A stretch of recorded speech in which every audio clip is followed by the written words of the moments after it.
Si Barbatos ang pinakamakapangyarihang tao sa buong mundo, ngunit kinasusuklaman niya ito dahil hindi na siya nakikita ng mga tao bilang isang normal na tao.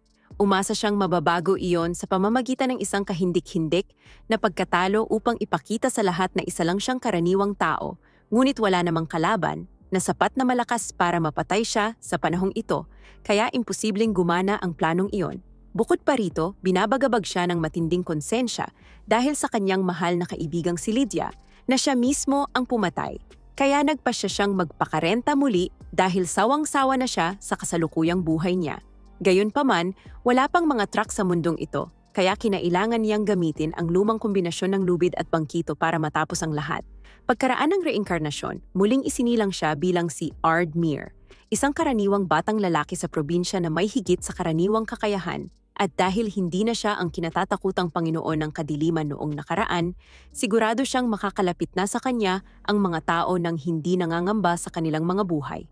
Gayunman, medyo kakatwa pa rin siya, kaya ayaw pa rin siyang kausapin ng kahit sino, kaya nagpasya siyang swertihin na lamang laban sa huling boss at lumapit sa isang grupo ng mga babae sa kalye.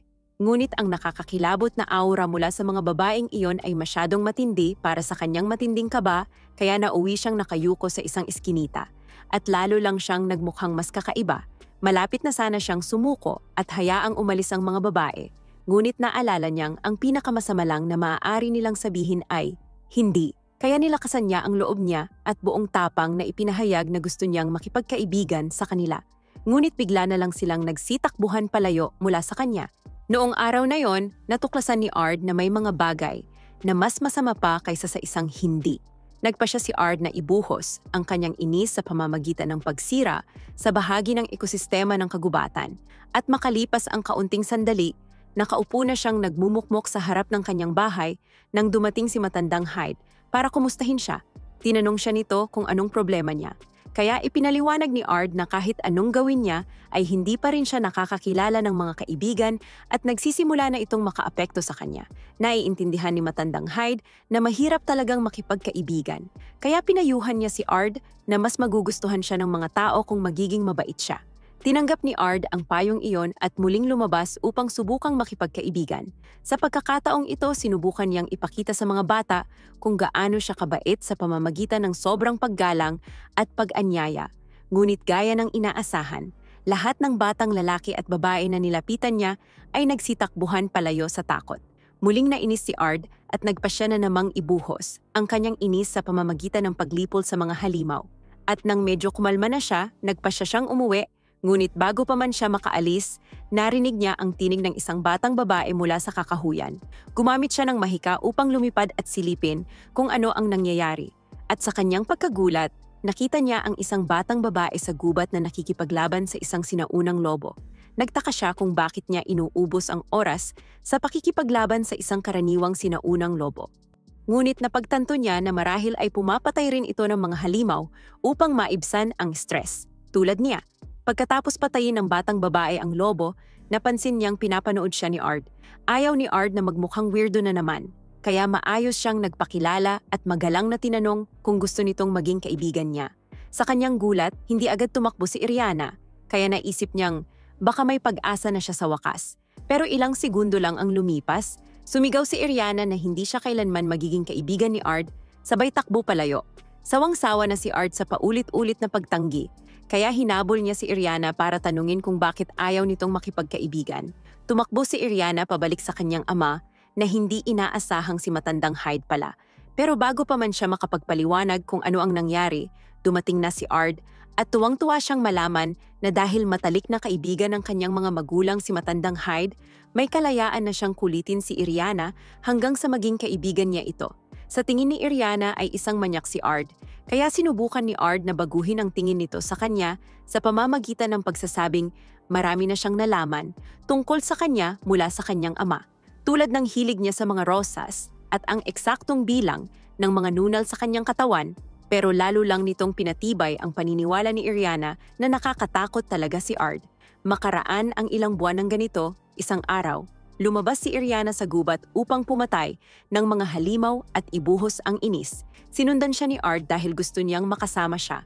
Pero tulad ng dati, tumakbo si Iriana palayo sa kanya. Dahil wala pa ring gumagana, nag-isip si Ard ng bagong estratehiya sa kanyang silid, ngunit ng gabing iyon din, biglang nagkagulo sa nayon dahil umatake ang mga halimaw. Lumabas si Ard at magpapagana na sana ng mahika para patayin ang mga goblin. Pero bago pa siya makakilos, biglang lumundag ang kanyang ama sa harap niya at pinagtataga ang mga ito gamit ang kanyang espada. Tinanong ni Ard ang kanyang ama kung bakit nangyayari ang lahat ng ito. Kaya ipinaliwanag ng kanyang ama na nagkakaproblema ang dungeon core. Kaya nagsimula ng magsilabasan ang mga halimaw at umaabot na sila sa nayon. Biglang dumating si matandang Hyde na halatang balisa dahil hindi pa umuuwi si Iriana. Ang huling beses na nakita niya ito ay noong tumatakbo ito papasok ng gubat at habang sinasabi niya iyon, napagtanto ni Ard na siya ang dahilan kung bakit nawawala si Iriana dahil sinusubukan lang nitong lumayo sa kanya. Gusto niyang itama ang pagkakamali niya kaya agad siyang nag-activate ng flight magic at lumipad papunta sa gubat para hanapin si Iriana. Naiwan si na matandang Hyde at ang ama ni Ard na nagtataka kung kailan pa natutunan ni Ard ang paggamit ng flight magic. Samantala, naipit na si Iriana ng isang malaking grupo ng mga goblin na may isip at galit na galit sila sa kanya dahil sa dami ng halimaw na pinatay niya nang walang dahilan. Kaya balak nilang gawin ang madalas gawin ng mga goblin. Nagboluntaryo pa nga ang pinakamalaki sa kanila na bigyan siya ng pagkakataong humingi ng saklolo para mas maging masaya ang lahat. Pero sabi ni Iriana, wala siyang kaibigan kaya wala siyang matatawagan. Kaya sumuko na lang siya at nagsimulang hintayin ang kanyang hindi maiiwasang kamatayan. Ngunit bago pa man makakilos ang mga goblin, pinaandar ni Ard ang isang mega barrier sa paligid niya at pinalipad ang lahat ng mga ito palayo. Pagkatapos ay isa-isang pinasabog ni Ard ang natitirang mga goblin hanggang sa maging ligtas na si Iriana. At pagkatapos noon, lumapit siya upang kumustahin ito. Ngunit kahit nakakaligtas lang sa kanya ni Ard, sinigawan pa rin siya ni Iriana dahil hindi naman niya hiningi ang tulong nito. Ayos lang sana sa kanya na mamatay dahil sawang-sawa na siya sa isang buhay na puno ng pag-iisa at pagtataksil. Nauunawaan ni Ard ang nararamdaman niya dahil naranasan din niya ang parehong uri ng pag-iisa. Pero alam niyang hindi makakatulong ang patuloy na paglalakad sa anino ng nakaraan, kaya gusto niyang maging kaibigan si Iriana. Nangakong hindi niya kailanman pagtataksilan o kamumuhian si Iriana, kaya sa wakas pumayag na rin itong maging kaibigan niya. At mula noon ay naging magkasama na sila palagi. Ganoon nakamit ni Ard ang kanyang perpektong buhay na payapa, walang mabibigat na responsibilidad, at may pinakamatalik na kaibigan sa kanyang tabi. Ngunit isang araw, palihim na pumasok si Iriana sa kama ni Ard kinaumagahan at sinabi sa kanya na gusto niyang sabay silang pumasok sa Magic Academy, kaya ngayon, kailangan na talagang kumilos ni Ard. Nagkita sina Ard at Iriana kasama ang punong guro at agad napansin ng paaralan na espesyal talaga ang dalawang ito. Narinig ng punong guro ang tungkol sa kung paano nila Ard at Iriana nilipol ang isang grupo ng mga goblin noong kabataan nila. Kaya batid na niya ang pisikal na kakayahan ng dalawa, dahilan kung bakit binibigyan niya sila ng espesyal na exemption mula sa praktikal na pagsusulit. Gayunpaman, kailangan pa rin nilang kunin ang pagsusulit na pasulat tulad ng lahat ng iba. Nagpasalamat si Ard sa punong guro at sinabing wala siyang problema sa pagsusulit. At upang masigurong walang hahadlang sa karanasan niya sa paaralan, nangako siyang paghahandaan niya ng buong-buo ang exam. Pagkatapos ng pagsusulit, nagtipon ang lahat ng estudyante sa corp upang tingnan ang kanilang mga marka at nakita ni Iriana ang kanyang pangalan sa itaas ng leaderboard na may kahanga-hangang score, na si Ard naman, ni hindi makita ang kanyang pangalan sa malapit sa pangalan ni Iriana. Sa katunayan, hindi niya ito makita kahit saan sa board, kaya nagsimula siyang kabahan na baka bumagsak siya. Buti na lang at nakita ni Iriana ang pangalan niya sa pinakailalim ng leaderboard na may score na 0. Mabuti na lamang at naroon pa rin ang pangalan niya, pero hindi niya maintindihan kung paano siya natanggap sa paaralan kung ganoon kababa ang kanyang score. Lumapit ang punong guro upang batiin sina Ard at Iriana sa kanilang pagkakapasa. Pero hanggang ngayon, wala pa ring ideya si Ard kung paano siya pumasaga yung 0 ang kanyang score. Tinanong niya kung nagkaroon ba ng pagkakamali, pero tiniyak ni Go na walang pagkakamaling nangyari. Talagang bumagsak lang si Ard sa bawat tanong sa pagsusulit. Pero hindi ibig sabihin nito na mali ang mga sagot niya. Sa katunayan, ang paraan ng pagsagot niya sa mga tanong ay mas mataas pa sa anumang nakita na nila noon, kaya hindi na ito kayang sukatin ng kanilang grading system. Kaya siya nagka-0. Pagkatapos ay nag-anunsyo ang punong guro sa lahat ng estudyante. Sinabing may dalawang henyo na narito sa kanilang kalagitnaan. Dahil dito, nang makapasok na sa klase sina Ard at Iriana, agad silang pinagkaguluhan ng mga lalaki at babae, maliban sa ilang mayayabang na batang maharlika sa likod ng klase. Isa sa mga ito ay si Elraldo, na abalang sinasampal ang isang babaeng succubus dahil naglakas loob itong makakuha ng mas mataas na marka kaysa sa kanya sa entrance exam. Hindi matitiis ni Ard ang ganitong asal sa kanyang harapan, kaya sumigaw siya at pinatigil si Elraldo. Ngunit sinabi ni Elraldo na huwag siyang makialam dahil wala siyang kinalaman dito. Ipinaliwanag ni Elraldo na ang babaeng ito ay mula sa pamilyang nagsisilbi sa pamilya nila, kaya siya ay isang lingkod lamang, at may karapatan siyang gawin dito ang kahit anong gustuhin niya.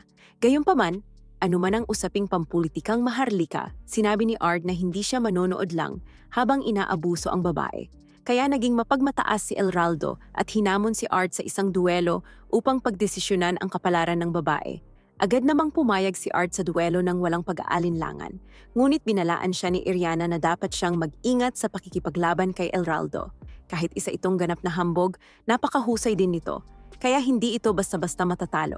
Ngunit bago pa man magkaroon ng anumang karahasan, pinigilan ng mga estudyante ng kanilang guro na si Olivia, ang dating general ni Demon Lord Varvatos. Pagkakita pa lang ni Ard sa kanya ay agad na siyang kinabahan dahil hindi niya inaasahang muli silang magkikita sa panahong ito. Alam niyang siguradong maraming problema ang idinulot ng kanyang muling pagkabuhay para kay Olivia at tiyak na may kinikimkim itong galit sa kanya, kaya sinubukan niyang gawin ang lahat ng makakaya para huwag siyang mahalata na siya si Varvatos. Ngunit batay sa ekspresyon ng mukha nito, halatang may kutob na siya. Naalala ni Olivia na may narinig siyang tungkol sa isang duelo, kaya sinabi niyang papayagan niya ito, lalo na't gusto rin niyang makita kung ano ang kayang gawin ni Ard. At sa isang iglap, naayos na ang duelo at nagtipo ng lahat sa labas upang manood. Maraming estudyante ang naniniwalang mananalo si Elraldo sa duelo dahil sa kanyang kahangahangang record. Ngunit sa unang atake pa lang niya, hinarang ito ni Ard ng hindi man lang kinurap. Pinuri ni Elraldo si Ard sa kakayahan nitong kontrahin ang kanyang mega flare, pero hindi alam ni Ard kung ano ang sinasabi nito dahil ang ataking iyon ay mukhang isang normal na flare lang. Dahil nabigo ang kanyang unang tira, nagpasya si Elraldo na gamitin ang lahat ng lakas at magbitaw ng isang giga flare attack. Pero hindi pa rin namangha si Ard dahil para lang itong karaniwang flare na bahagyang mas malaki kaysa normal. Tinatawag nilang giga flare yon? Isang insulto yan sa taong lumikha nito at hindi yon palalagpasin ni Ard. Kaya nagpasya siyang ipakita kay Elraldo kung ano talaga ang hitsura ng isang tunay na giga flare. Sinimulan ni Ard ang pagbibigay ng spell at sa loob lamang ng ilang segundo, nagsilabasan ang tila maraming araw sa paligid. Sobrang init at napakalaki ng enerhiya, kaya't nabighani ang lahat sa kapangyarihan ni Ard. Sa sobrang takot ni Elraldo, nagsimulang itong magmakaawa para sa kanyang buhay, kaya nagdesisyon si Ard na patawarin siya at pinawi ang giga flare. Sa gulat ng lahat, ni hindi man lang nasunog si Elraldo matapos tamaan ng ganoong kapangyarihan at walang nakakaalam kung bakit, maliban kay Olivia na nakita ang lahat ng nangyari. Habang nagkakast si Ard ng kanyang giga flare, sabay din siyang nagcast ng isang mega shield sa paligid ni Elraldo upang hindi ito tuluyang mabura ng pagsabog. Para kay Ard, wala lang yon pero ipinaalam sa kanya ni Olivia na ang sabayang spellcasting ay isang nawawalang sining na wala pang nakagagawa sa panahong ito. Kaya kung nagagawa iyon ni Ard ng ganoon kasimple, siguradong may itinatago siya. Ang tanging iniisip lang ngayon ni Ard ay, tapos na, alam na niya. Isang tanong na lang ng panahon bago tuluyang matuklasan ni Olivia na siya ang Bay Harbor Demon Lord. Pero sa ngayon, pinili muna ni Olivia na palampasin ito dahil wala pa siyang matibay na ebidensya. Ngayong tapos na ang duelo, sinabi ni Ard at Iriana sa babae na hindi na niya kailangang makinig sa mga sinasabi ni Elraldo mula ngayon. Nagpakilala ang babae bilang si Ginny at nagpasalamat sa kanilang dalawa sa pagtatanggol sa kanya. Ngunit dahil patuloy pa rin siyang inaayawan ng buong klase, nagpasya sina Ard at Iriana na makipagsanib puwersa sa kanya para sa praktikal na klase ngayong araw. Maya-maya pa, nagsimula na ang klase gaya ng dati. At sinabi ni Olivia sa lahat na kailangan nilang makahanap ng isang halimaw na lobo, patayin ito, at dalhin pabalik ang balahibo nito upang makapasa. Sabay-sabay na pumasok ang tatlo sa dungeon, ngunit nang masalubong nila ang unang lobo, natakot si Ginny, Kaya sina Ard at Iriana na ang tumapos sa laban, madaling natalo ang lobo, pero masyadong malakas ang ginamit na kapangyarihan ni Ard kaya tuluyang nasira ang balahibo ng halimaw. Namangha si Ginny sa taglay na lakas ni na Ard at Iriana, pero nakaramdam siya ng matinding panghihina ng loob dahil hindi siya malapit sa kakayahan ng dalawa. Gusto ni na Ard at Iriana na mapagaan ang pakiramdam niya, kaya inalok ni Ard si Ginny ng espesyal na leksyon sa mahika upang matulungan siyang umunlad. Bilang isang succubus, likas kay Ginny ang kakayahan sa mahika, ngunit dahil sa habang buhay na pang-aabuso ni Elraldo, nawalan siya ng tiwala sa sarili at ito ang totoong problema. Upang maibalik ito, napagpasyahan ni Ard na turuan siya ng isang teknik na madaling gamitin para manumbalik ang kanyang kumpiyansa. Si Ard mismo ang lumikha ng teknik na ito na tinatawag na script magic, isang paraan ng pagbuo ng magic circle gamit ang mana na nasa paligid. Kaya't ang kailangan lang gawin ay kabisaduhin ang disenyo ng magic circle na gustong gamitin. Tinuruan ni Ard si Ginny kung anong magic circle ang dapat gamitin at nang makasanayan na niya ito, nagawa na niyang patumbahin ang isang lobo ng mag-isa. Ngayong napabagsak na nila ang isang itim na lobo nang hindi ito nauwi sa abo, ang kailangan na lang nilang gawin ay tanggalin ang balahibo nito. Kaya parang wala nang pwedeng magkamali. Pero habang papalapit sila sa lobo, biglang bumukas ang isang patibong sa ilalim ng kanilang mga paa at sabay-sabay silang nahulog sa isang malalim na hukay. Humingi ng paumanhin si Ard sa dalawa dahil hindi siya naging maingat at hindi niya agad napansin ang bitag. Pero mukhang ito na nga ang klasikong dungeon hole. Ibig sabihin, bumagsak sila hanggang sa pinakailalim ng dungeon. Mas partikular, nasa gitna sila ngayon ng boss room at makalipas lang ang ilang sandali, halos hindi na makahinga sa takot sina Iriana at Ginny nang makita nilang isang minotaur ang kanilang kalaban. Si Ard naman ay kalmado pa rin. Dahil sa totoo lang, mas malakas lang ito ng kaunti kumpara sa mga lobo na nilabanan nila kanina. Sa katunayan, iniisip niyang ito ang perpektong pagkakataon para bigyan pa si Ginny ng dagdag na leksyon sa pakikipaglaban. Halimbawa, bilang isang gumagamit ng mahika, masama kung makakalapit sa'yo ang kalaban dahil mawawalan ka ng oras upang mag-cast ng spell. Kaya kailangan mong lumikha ng distansya gaya nito at pagkatapos ay tamaan sila ng sunod-sunod na magic blasts para hindi sila makaganti. Matapos ang demonstrasyon ni Ard, halos lutong-luto na ang Minotaur. Kaya sinabi niya kay Ginny na siya na ang tumapos dito upang makaalis na sila sa lugar na ito. Aalangan si Ginny na gawin ito dahil palagi siyang sinasabihang isa siyang inutil na mangmang sa mahika, pero tiniyak sa kanya ni Ard na mayroon siyang sapat na lakas upang magtagumpay. Ang kailangan na lang niya ay kumpiyansa para bitawan ang nakaraan at subukang muli. Sa huli, nalampasan ni Ginny ang kanyang mga pagdududa at sinimulang paulit-ulit na atakihin ang Minotaur hanggang sa halos maging abo na lamang ito. Pagkatapos nito, sabay-sabay silang bumalik sa ibabaw upang isumite ang kanilang mga nakuha. Hindi makapaniwala si Alidia na nagawa ng kanilang grupo na talunin ang dungeon boss na 3 lang sila, pero ipinaliwanag ng mga babae na si Ard ang gumawa ng lahat ng mahirap na parte. Kaya hindi nila ito magagawa kung wala siya. Sinubukang bawasan ni Ard ang papel niya sa tagumpay at palihim na umalis upang makaiwas sa atensyon.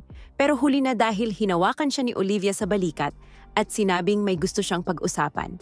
Dinala ni Olivia si Ard sa opisina ng punong guro at sinabi nito na may mahalaga siyang nais itanong sa kanya. Ikinuwento niya kay Ard ang tungkol sa taunang kompetisyon ng mahika na gaganapin. Sa madaling sabi, kailangan nilang manalo si Ard sa paligsahan para sa karangalan ng kanilang akademya. Kapag nanalo siya, makakatanggap sila ng malaking dagdag na pondo, kaya umaasa talaga ang punong guro na papayag si Ard na lumaban. Pero ayaw ni Ard dahil pakiramdam niya ay masyado itong magdadala ng atensyon sa kanya. Gayunpaman, ayaw niyang tahasang tumanggi dahil natatakot siyang baka magalit ang punong guro at palayasin siya bilang ganti. Kaya sinabi niyang iisipin muna niya ito. Habang palabas siya mula sa opisina ng punong guro, nasalubong niya si Ginny at tinanong siya nito kung maaari ba siyang lumabas kasama niya mamaya para sa isang date. Sandaling nag-isip si Ard kung ano ba talaga ang ibig sabihin ni Ginny sa date at nang maisip niyang isang romantikong lakad ang tinutukoy nito, natukso siya ng kanyang kaakit-akit na personalidad. Pero ayaw niyang hayaang mangibabaw ang kanyang imahinasyon tungkol kay Ginny, kaya agad siyang nagpasya na tanggihan ito. Subalit, nang tumingin siya sa mukha ni Ginny at nakita ang inaasahan nitong kasiyahan, hindi niya nagawang biguin siya. Kaya sa huli, pumayag na rin siya sa date. Tuwang-tuwa si Ginny na pumayag si Ard Pero bigla na lang dumating si Iriana at humarang sa harap ni Ard dahil hindi niya hahayaang maagaw siya ni Ginny. Kaya sinabi niyang sasama rin siya sa kanilang date. Sa gulat ni Iriana, sinabi ni Ginny na wala siyang problema kung sasama si Iriana sa date dahil hindi naman niya balak angkinin si Ard ng mag-isa. Sa katunayan, ini-encourage pang niya na magkaroon si Ard ng maraming nobya hanggat maaari. Ngunit para kay Iriana, ibig sabihin lang nito ay mas maraming kakompetensya, kaya mariin niya itong tinutulan. Kinabukasan, nagkita-kita sina Ard at Iriana kay Ginny sa bayan, at dahil ito ang opisyal nilang unang date, iminungkahi ni Ginny na manood sila ng isang dula. Sa simula, ayos lang kay Ard ang ideya, pero nang malaman niya kung tungkol saan ang dula, bigla na lang siyang halos mamatay sa kahihiyan habang nakaupo sa kanyang upuan.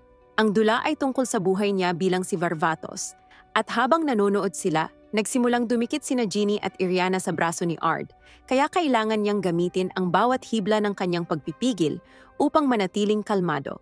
Pagkatapos ng dula, sinimulang akayin ni Ginny ang lahat patungo sa isang lugar kung saan sila makakakain. Pero habang naglalakad, may narinig sina Ard at Iriana na pag-uusap sa isang madilim na eskinita tungkol sa mga lalaking may maskara na nagbabalak saktan ng reyna.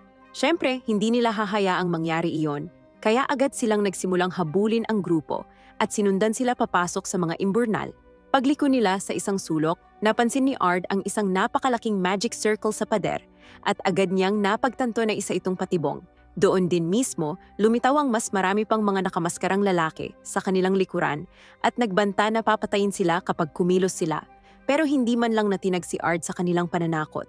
Una sa lahat, ang katotohanang nagsagawa sila ng patibong at hindi agad sila pinatay ay nangangahulugang ang tunay na layunin ay dukutin lamang sila.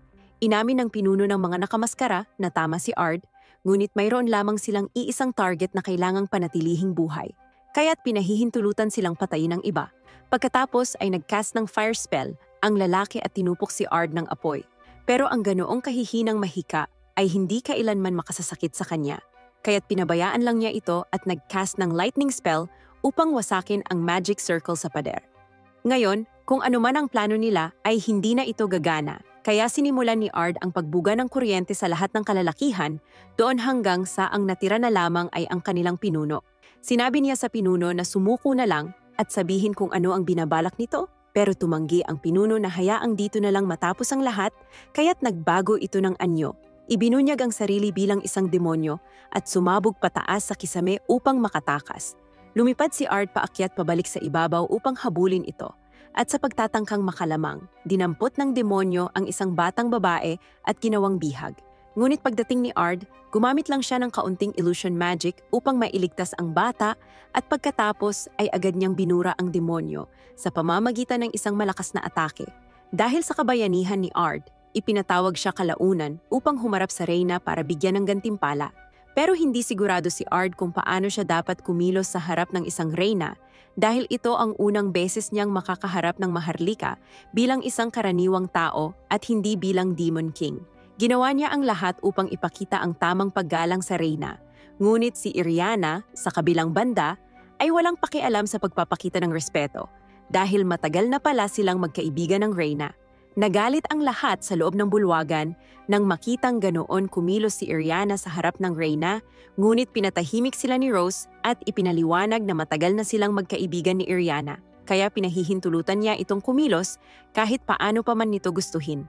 Masaya si Rose na makita na si Iriana ay hindi pa rin nagbabago, ngunit sa pagpapatuloy, nais na niyang pag-usapan ang gantimpala para kay Ard. Ang isang gawaing kasing bayani ng pagpatay sa isang demonyo ay nararapat lamang na gantimpalaan ng wasto. Kaya bilang gantimpala, tinanong niya si Ard kung nais ba nitong maging kanyang asawa. Napatahimik si Ard, pati na rin ang lahat ng naroon dahil hindi sila makapaniwala sa kanilang narinig. Kaya nilinaw ni Reyna Rose na ang ibig niyang sabihin ay gusto lang niyang bigyan siya ni Ard ng anak. Lubusang tumanggi si Iriana na mangyari iyon. Dahil kung maglalagay man si Ard ng bata sa sinuman, siya dapat ang mauna. Nakita ni Rose na naiinis si Iriana, kaya sinabi niyang biro lang yon bro, at nagsabi na ibang gantimpala na lang ang ibibigay niya kay Ard. Idineklara niyang pagkakalooban niya si Ard ng rango bilang isang 50 mage, pero napakalaking titulo nito at siguradong magdadala ng sobrang atensyon, kaya tumanggi si Ard at sinabing ibang bagay na lang ang gusto niya. Sinabi niya kay Rose na mas pipiliin niyang dagdagan na lang ang budget ng akademya at pumayag naman si Rose pero igigiit pa rin niyang ibigay kay Ard ang status ng isang 5-3 bituin na mage. Dahil sa biglaang pagtaas ng pagkilala kay Ard, naging mas sikat siya sa mga babae hanggang sa punto na may isang babaeng basta na lang nag-alok na ibigay ang lahat sa likod ng paaralan. Siyempre, hindi hinayaan ni Iriana na mangyari yon at tinakot palayo ang babae. Pero sa hindi malamang dahilan, galit din siya ngayon kay Ard at hindi niya alam kung bakit. Samantala, sa opisina ng punong guro, kausap niya si Professor Jessica tungkol sa mga kaganapang may kinalaman kay Ard.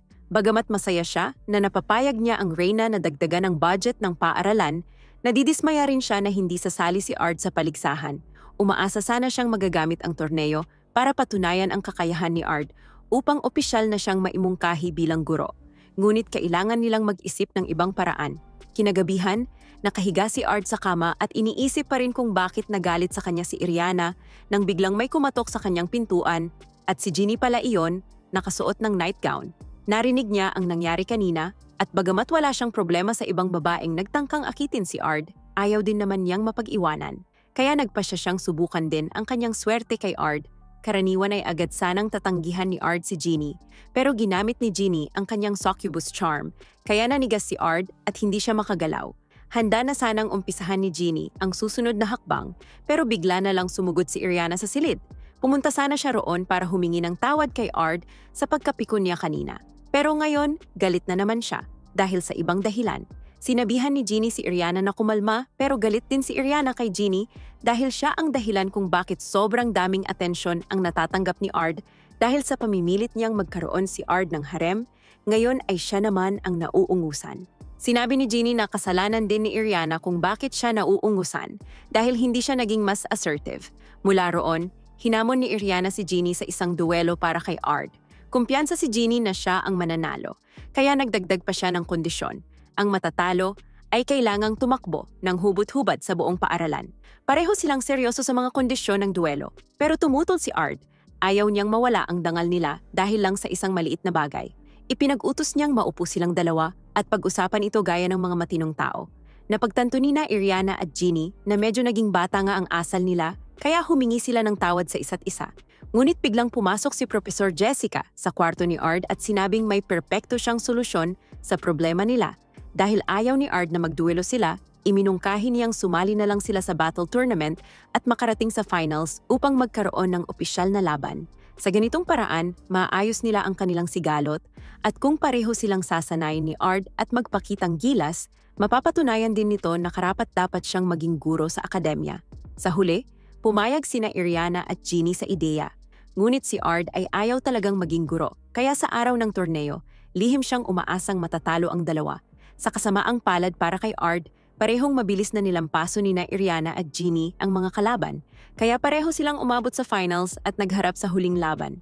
Naroon ang mga magulang ni Ard at ang ama ni Iriana bilang mga tagapagbalita ng laban at sabik silang makita kung ano ang kayang gawin ng dalawa matapos matuto kay Ard.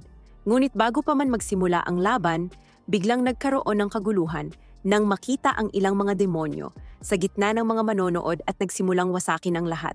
Dumating si Professor Jessica at sinabi na kailangan nilang supilin ang mga demonyo. Kaya inutusan niya sina Ard at Olivia na maghiwalay ng landas habang isasama naman niya sina Iriana at Ginny. Samantala, ginagawa ni na Iriana at Ginny ang lahat ng kanilang makakaya upang labanan ang mga demonyong umatake sa kanila, ngunit biglang may isang dambuhalang golem na nasummon at tiyak na mahihirapan silang labanan ito. Sa kabutihang palad, dumating ang ama ni Iriana at iniligtas sila sa pamamagitan ng pagsira sa golem gamit ang isa sa kanyang wind spells. Ngunit habang siya'y nakatuon sa laban, tinaga siya sa likod ni Jessica. Hindi makapaniwala sina Iriana at Ginny na nagawa ito ng kanilang propesor, ngunit isiniwalat na si Jessica ay hindi talaga guro nila. Sa katunayan, isa siyang demonyo na ang tunay na pangalan ay Elzard, at ang lahat ng ito ay bahagi ng masalimuot na plano upang dakpin si Iriana. Agad niya itong dinampot at lumipad palayo. Nagising si Ulhidi kalaunan sa infirmary ng paaralan, kaya't agad siyang tinanong ni Ard kung ano ang nangyari kay Iriana. Ikinuwento niya na dinukot si Iriana ni Dragon Lord Elzard. Siya rin ang parehong nilalang na halos nagpabagsak sa buong mundo, libu-libong taon na, ang nakalipas, kaya ang kanyang lakas ay halos kapantay ng mga Diyos ng kasamaan. Gayunpaman, wala nang pakialam si Ard kung gaano man kalakas si Elzard o kung bakit siya umatake. Ang mahalaga lang sa kanya ay kinuha niya si Iriana, kaya't gagawin niya ang lahat para maibalik ito. Naniniwala si Ulhide na masyadong delikado ang habulin si Elzard. Pero dahil sa tindi ng determinasyon ni Ard, pumayag na rin siyang hayaan itong kumilos. Bilang tulong sa kanyang misyon ng pagsagip, binigyan niya si Ard ng ganap na access sa kayamanan ng kaharian. Samantala, nagising si Iriana na nakakulong sa loob ng isang magic barrier at sinabi sa kanya ni Elzard na malapit nang magsimula ang ritual. Tinanong ni Iriana kung bakit ginagawa ito ni Elzard, pero malinaw na ang dahilan. Nasa dugo ni Iriana ang dugo ng mga Diyos ng kasamaan at ito ang hinahabol ni Elzard. Gulat na gulat si Iriana na natuklasan ni Elzard ang kanyang lihim at layunin nitong gamitin ang dugo ni Iriana upang patawagin ang mga Diyos ng kasamaan sa pamamagitan ng pagpapakain sa kanya sa halimaw na naroon. Sumigaw si Iriana na hindi makakalusot si Elzard dahil siguradong darating si Ard upang iligtas siya, pero hindi ito ikinabahala ni Elzard dahil kahit gaano pa siya kalakas, imposibleng talunin siya ng isang mortal. At kahit dumating si Ard upang subukang iligtas siya, tinanong ni Elzard kung ituturing pa rin ba siya nitong kaibigan kapag nalaman na nito ang totoo niyang pagkatao. Hindi siya makasagot. Dahil sa lahat ng panahon na magkasama sila ni Ard, hindi niya kailanman sinabi ang kanyang pinagmulan at hindi niya alam kung paano tutugon si Ard kapag nalaman niyang isa siyang inapo ng mga Diyos ng kasamaan. Natagpuan ni Elzard na nakakatawa ang ekspresyon ng kawalan ng pag-asa sa mukha ni Iriana, kaya sinimulan na niya ang ritual at malapit nang ipakain si Iriana sa Orphan of Chaos. Ngunit bago pa man ito magawa, tinupok ito ni Ard.